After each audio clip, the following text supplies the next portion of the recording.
way back in the 90s, there's 4 or 5 guys that were engaged. And that went on for a number of years. And then we decided that this work was getting a little bit more difficult and we needed more help. So that group expanded to about 10 to 15 guys, and that went on for probably 10 years. And then all of a sudden we had another epiphany and said, we need to expand again. So we got to about 30, 35 guys. We basically went from 30, 35 guys to 100 over the course of the last 4 or 5 years. Originally, we were not supposed to be called the Tigers. We were going to be the Grumpies. But there was a group of Habitat volunteers down in Terre Haute that already had that name. So they had to find a different name. At least that's the urban legend that I've been told. That's the one you've been told? Although Grumpies would have been very accurate. Yeah. It's a lot more work than just being a plain volunteer. You've made a commitment to show up. We call ourselves permanent volunteers.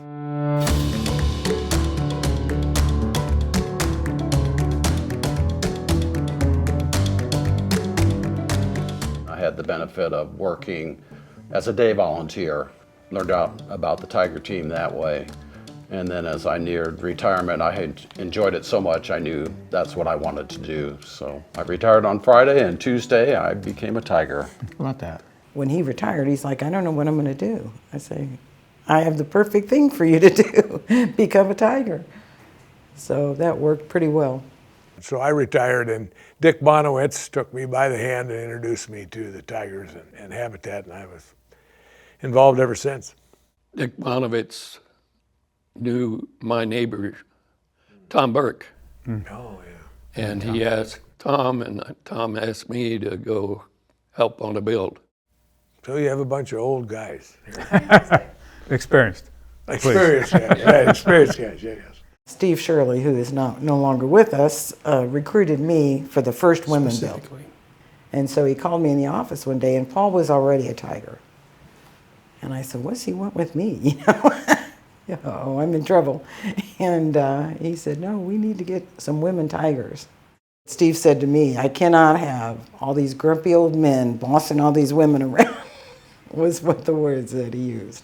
So I spent a year kind of in training. And so the next year we started the Women Build, and it was so rewarding. It's been an unbelievable journey.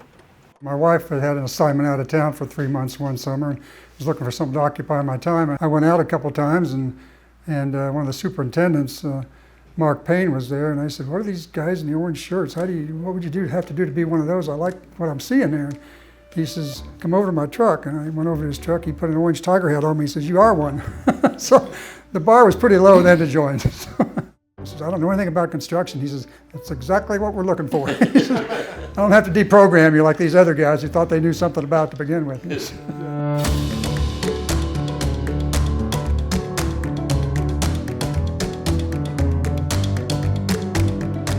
Well, everyone has a different background. Yeah. I mean, there are some people who were engineers and, car designers. We're computer people. Computer people. I think that's the interesting thing about our Tiger team collectively. Over the years, there's only been 2 or 3 men at that time that had any construction background. Everybody else comes from a different discipline. But the thing we do is we teach each other. Yeah. None of us are professionals in the field, but we just teach each other. Plus, through the years, just the camaraderie that we've developed as a Tiger team. There's just a lot of fun, a lot of friendships, the fellowship that we enjoy, and teasing each other and having fun while we're getting hot and sweaty. It's just a great experience. Well, we constituted fun at Habitat here in Indy. The 3 of us created the 3 wise guys. Yeah. And so we put the 3 wise guys into action. And basically it was a roast of any and everybody associated with Habitat. Embarrassment is not out of the question. No. A requirement. The saying goes that if you have 5 tigers in a room, you will get 6 different opinions. Yeah, they don't always agree, Yeah. And they're working on getting best practices put in place, but Tigers have a mind of their own of how things should be done. Tigers tend to argue with each other about how the best way to do things, and we try to tell each other, you know, there's 100 right ways to build a house. When we had our ambush, our tiger ambush, we had all our tigers together, and we put Well, together. what's an ambush? An ambush? An ambush is basically a gathering of tigers. Right. But it turns out that an ambush actually works pretty well. We ambush our staff many times. But It's sort of like there's a pride of lions, a flock of geese. Tigers, it's an ambush. Yeah. So we anyway. love it.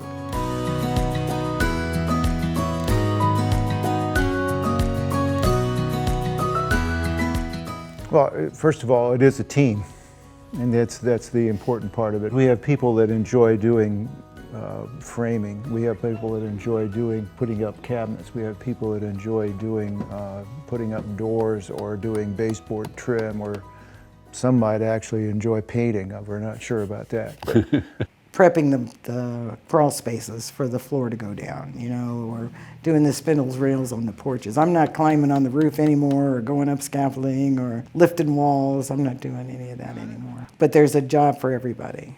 I'm 92 years old. I don't go out to the build site anymore because I'd just be in the way. They help me find things that I can still do and be productive. And that's important to me personally, that He's there every week. have something productive to contribute. I personally, I love framing. I mean, that day one, getting the walls up, getting it ready for the next phase from a construction standpoint. yeah, I like doing doors and baseboard. You and like special cabinets. projects. Special projects. Come that's on, right, come yes. on. That's what Don Pedigo, one of our superintendents, always knows how to set the hook for me. Is I got a special project for you, Paul. That's right. And sometimes somebody's shoulder might get tapped on and say, hey, I'm a little short. Yeah, sometimes I volunteer for things that I don't even remember signing up for. Isn't that amazing? It's just amazing how that happens.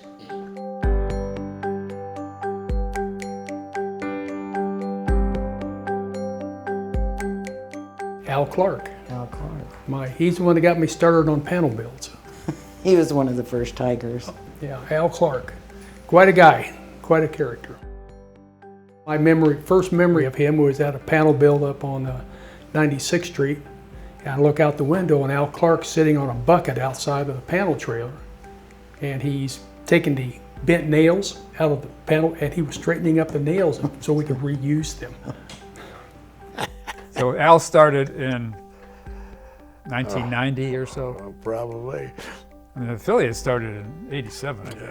So he'd been doing it a long time. But he was very helpful and very dedicated. He'd come down to the warehouse when we weren't there and work. He worked hard. Yeah. I mean, he really was. This really was the other half of his life as a retiree. I mean, he was right till the end. Yeah, I don't think he did anything else. No. A particular Tiger I really liked working with was Tom Burke. He's passed on now, unfortunately. But Tom and I worked well together. We argued about how to do things. Tigers don't do that very much, haha. But anyway, we argued and figured out the best way to do things, and he was really a great guy to work with. One of them that stands out probably the most with me is one that we lost a few years ago, Raleigh Mosier. As Raleigh was working as a Tiger into his 90s, he'd slow down and he couldn't get out there and swing hammers or climb ladders, but Raleigh's big deal was working on the sheds. And then he got to the point where he gave up his driver's license, so there were several of us that were involved in a little carpool where once he moved into a retirement center, we'd set up a carpool and we'd take turns picking him up to bring him to the warehouse so he could still show up and do a little work. It's kind of turned into a family for a lot of us. Yeah. I know more about some of you guys. I know about some of my family members. Yeah.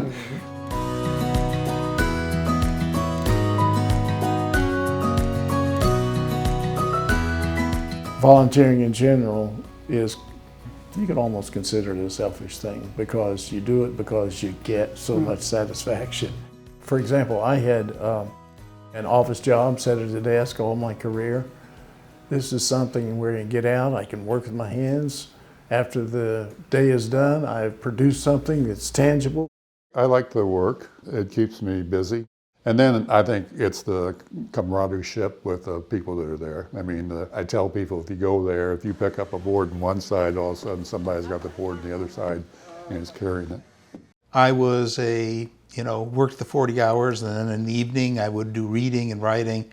And when that went away, there was this huge hole in my life.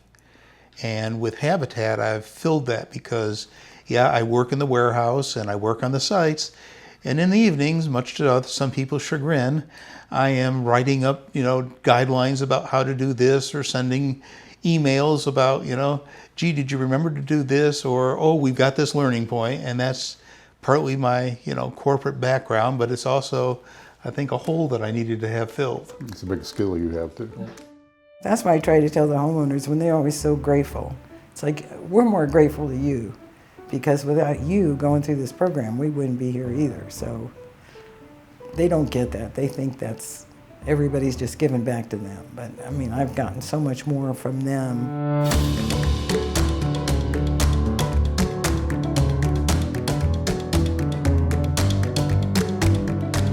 Through the years, there are just so many rewarding experiences of teaching volunteers. One lady was so excited to learn to use a circular saw. She said, my husband won't let me do this. I'm going to go home and tell him what I did today. So she was really proud of herself, and there's just a lot of stories like that. It's really satisfying on a panel build, for example, to take someone who really doesn't know how to hold a hammer, how to wield it. And at the end of the day, they got that hammer by the end, and they are whacking those nails and getting them in there. And the people that are shy around power tools, and once you show them how to do it, man, you can't stop them. They're boom, boom, boom, boom, with the nail guns. This one house, it was sponsored by a bank, and it was an afternoon shift, and after lunch, and Steve called me over and says, "Can you find something for these three ladies to do?" Well, it turned out that they were bank tellers. None of them had ever used power tools. None of them had ever driven nails. I came the next day, and those three ladies had taken a day of vacation so that they could finish that job. I was thrilled to death.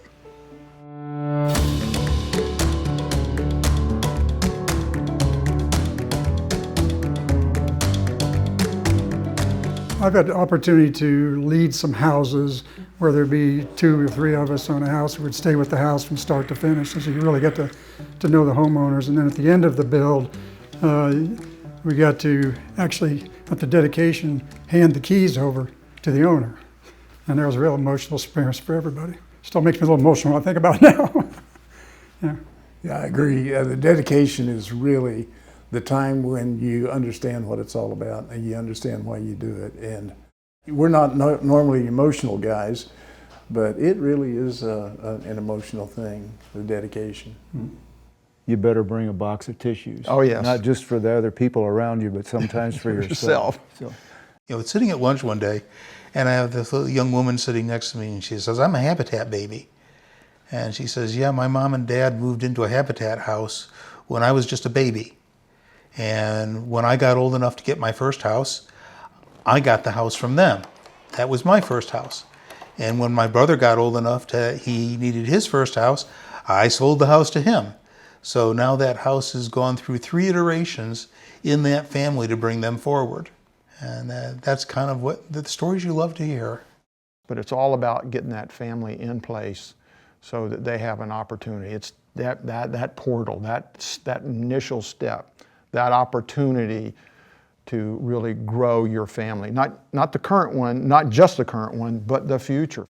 We see those results, which has been really gratifying to the effort that we put into it. Personally, watching the children run through the home for the first time, claiming their space, this is going to be my bedroom. It's just something to see and behold. The homeowner came with her 2 daughters. The oldest one, as they got out of the car, looked all around.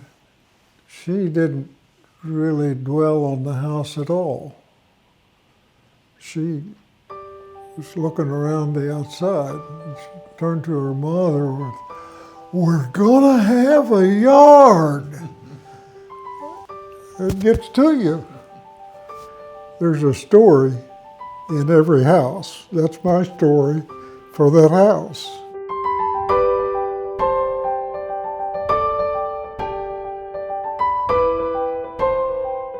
There's a big need for affordable, decent affordable housing in this community and other communities across the country.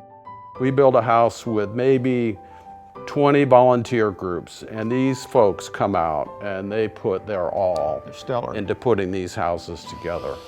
And it's just a statement about the Indianapolis community. Habitat is built for volunteers. It's built so that on every day you can have a group of people fully engaged, some of whom have probably never used a tool. At the end of the day, they feel they've accomplished something. The next day, a completely different group of people will come in, pick up what they were off, and ad infinitum. The process is amazing. It's a chance to give back, a chance to give back to your community after, however many years you've been living in it. So, after retirement, it's a chance to say, okay, now it's time to give something back.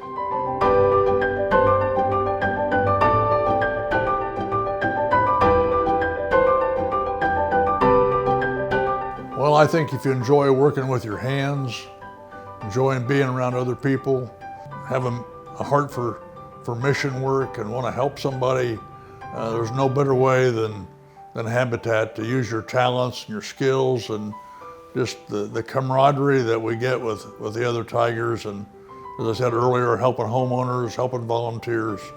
It's such a rewarding experience that you won't regret. Come on board. We'd love to have you. Like I said before, I think all the folks that wear the orange outfits believe deeply in this mission and have observed, or hopefully will observe, what it means to the family to have that home. I think if people are looking for something to do, a purpose in life, and something to do in retirement, or just something to supplement, their normal work schedule with, there's a little change of pace. If they would just come out and work on the job site or come to our warehouse and spend some time with the Tigers, I think they would be hooked. It's really kind of addictive. Time's a wasting. Come on. We need you. We need you now. You can bring all parts of your being and be part of this group. We'd love to have you.